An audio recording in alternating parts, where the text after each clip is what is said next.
feel like or not but you have to practice کستا خو خوي او کنه خو ته پریکټس کې feel like or not درې مطلب دی کستا خو خوي او کنه لکه پښتو کې چې مونږ خلکو ته وایو کستا خو خوي او کنه ته ودا کار کې کستا خو خوي او کنه خو ته خپل دوی په وخت باندې خوري feel like or not but you have to take your medicines on time feel like or not but you have to take your medicines on time کستا خو خوي او کنه خو ته خپل دوی په وخت باندې خوري on time مطلب دی په وخت باندې feel like or not کستا خو خوي او کنه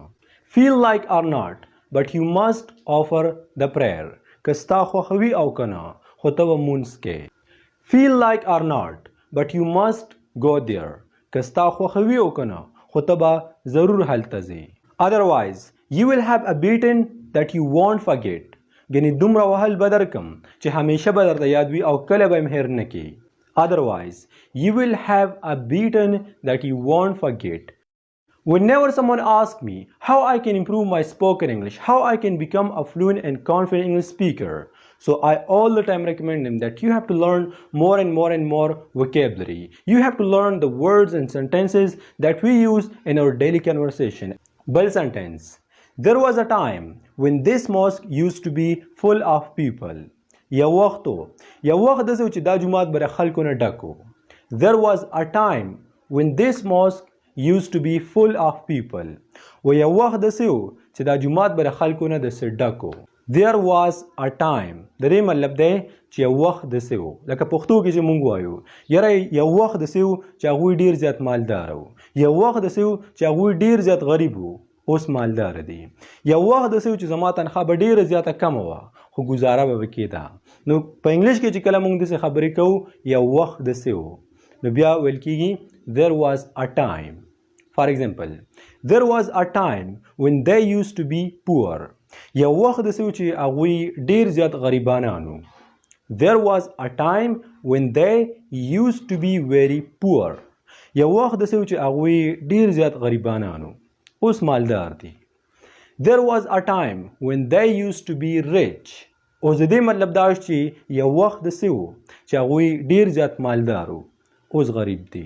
there was a time when the buses used to be jam packed یو وخت داسې و یو زمانه داسې و چې په بسونو کې به د خپې د ایښودلو ځای نه و دومره به د خلکو نه ډک و there was a time when the buses used to be jam packed There was a time when I used to ball very fast. یو وخت داسې و چې ما به ډېر تیز بالینګ کوو There was a time when I used to ball very fast. یاره نن خو په بازار کې د خپې د ایښودلو ځای نه و Today the market was overcrowded. Today the market was overcrowded. مطلب یې دا دی چې نن په بازار کې د خپې د ایښودلو ځای نه و د overcrowded مطلب دی چې ډېر زیات رش و پکې Today, the cattle mart was overcrowded. د دې مطلب دا چې نن په مال منډۍ کې د خپې د ایښودلو ځای نه دومره رش ورکړي Today, the cattle mart was overcrowded. نن په مال منډۍ کې د خپې د ایښودلو ځای هم نه و cattle mart ویل کېږي مال منډۍ ته ګوره تا ته ما څو ځلته وویل چې دا مه کوه Look, I have told you several times not to do this. Look, د لوک مطلب دی ګوره I have told you several times د دې مطلب دی چې ما تا ته څو ځلته وویل not to do this چې دا مه کوه I have told you several times د دې مطلب دا دی چې تا ته ما یو شل ځلته وویل لکه پښتو کې مونږ چې کله خلکو ته داسې وایو چې تا ته ما یو شل ځلته ویل چې دا کار مه کوه تا ته ما یو شل ځلته ویل چې هغوی سره مه میلاوېږه هلته مه ځه نو په انګلیش کې چې کله مونږ داسې خبره کوو تا ته ما یو شل ځلته وویل یا تا ته ما څو ځلته وویل بیا موږ دغه سنټنس استعمالو I have told you several times I have told you several times not to keep it here تا ته ما یو شل ځلته وویل چې دا دلته مه ږده I have told you several times not to keep it here تا ته ما یو شل ځلته وویل تا ته ما څو ځلته وویل چې دا دلته مه ږده I have told you several times not to eat this تا ته ما یو شل ځلته وویل چې دا مه خوره I have told you several times not to eat this و تا ته ما یو شل ځلته ویل چې دا مه خوره خو ته په خبره نه پوهېږې I have told you several times not to sit here. تا ته ما یو شل ځل ته ویل چې دلته مه کښېنه. I have told you several times not to sit here.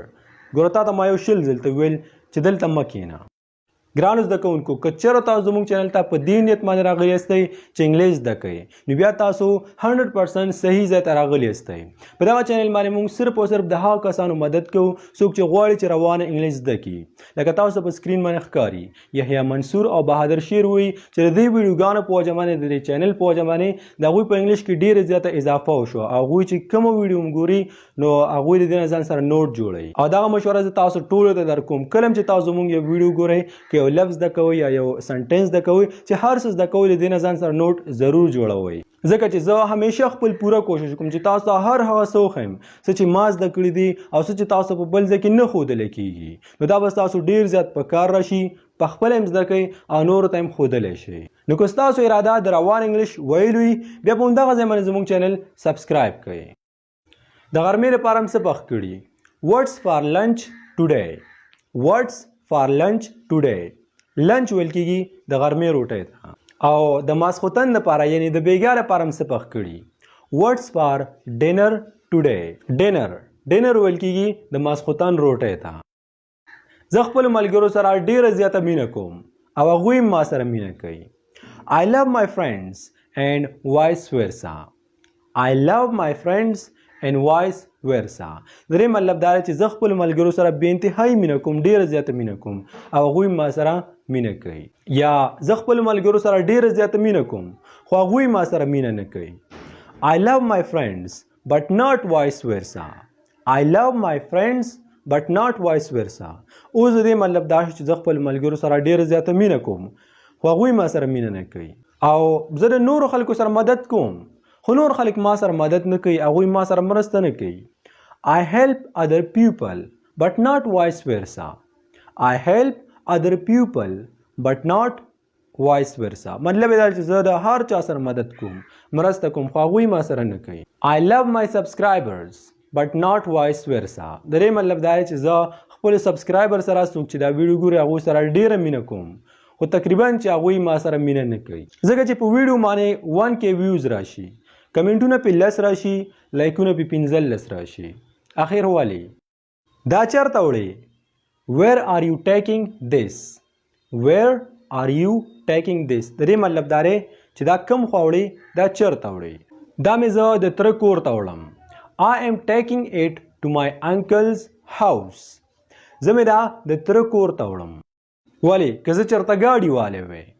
What if the car had hit me?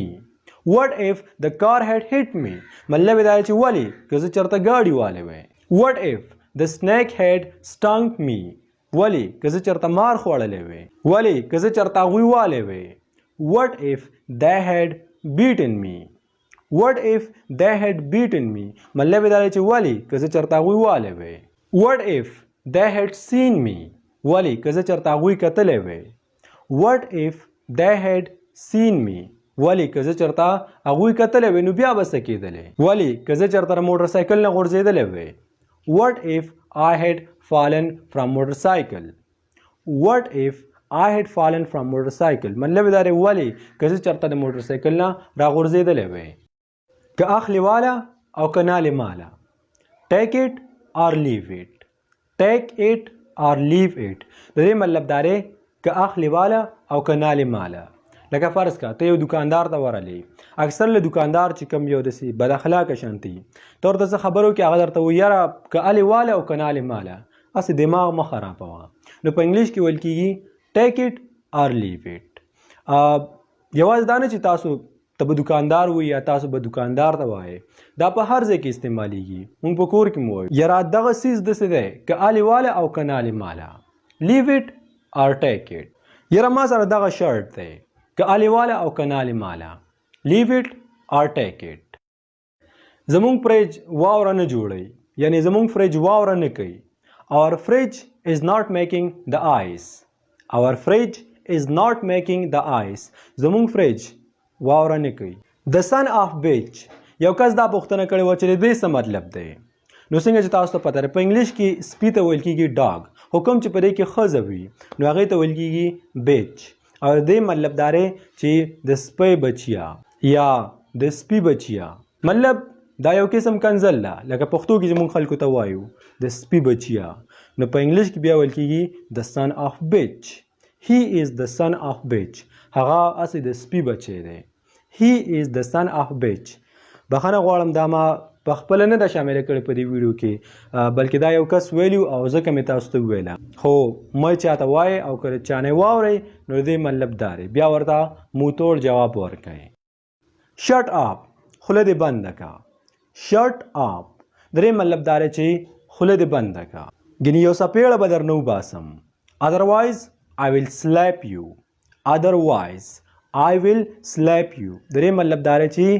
ګینې یو څپېړه به در نه وباسم سلیپ ویل کېږي څپېړې ته او otherwise ګنې دومره کم عقل کېږه مه یا دومره بېوقوفه کېږه مه don't be silly don't be silly درې مطلب دا دی چې یاره دومره کم عقل کېږه مه یا دومره بېوقوفه کېږه مه be careful خیال کوه be careful خیال کوه it is quite danger دا ډیر خطرناک دی it is quite danger دا ډیر خطرناک دی بس ګران کتونکو د نن لپاره همدغه زده کړه کافي ده تاسو چې سم وکتل سم زده کړل بس همدغه ډیر شی دی خو یو کار ضرور کوئ چې د دې نه ځان سره نوټ جوړوئ دا ځان سره په کاپي کې لیکئ ځکه چې دا هغه الفاظ او جملې دي چې دا زموږ په روزمره کنورسیشن کې روزمره خبرو اترو کې ډېرې زیات په کار راځي او ما تاسو ته بار بار ویلي یو ځل درته بیا وایم که چېرته تاسو واقعي روان انګلیس زده کول غواړئ نو بس دغه الفاظ او جملې دې ته کار ووایئ او ډېر یادوئ او بل دغه جملې چې کوم دي دا خو ډېرې زیاتې اسانې دي په اسانه باندې یادېږي او د دې نه بعد که چېرته تاسو غواړئ چې د انګلیش ګرامر زده کړئ ټینسونه زده کړئ د 4000 اسینشل انګلیش ورډ یا داسې ډېر څه زده کړئ کوم چې ستاسو په روان انګلیش کې ډېر زیات په کار راتللی شي ستاسو په علم کې ډېره زیاته اضافه کولی شي نو بیا هغه هر څه زموږ پر چینل باندې موجود دي لاندې په ډسکرپشن کې د ویډیو نه لاندې به زه تاسو ته لینکونه درکړم که چېرته تاسو ته لینکونه میلاو نه شي نو تاسو یو کمنټ وکړئ او زه به تاسو ته لینک در سینډ کړم د خپل ځان ډېر خیال ساتئ انشاءالله see you next time with another video until take care and goodbye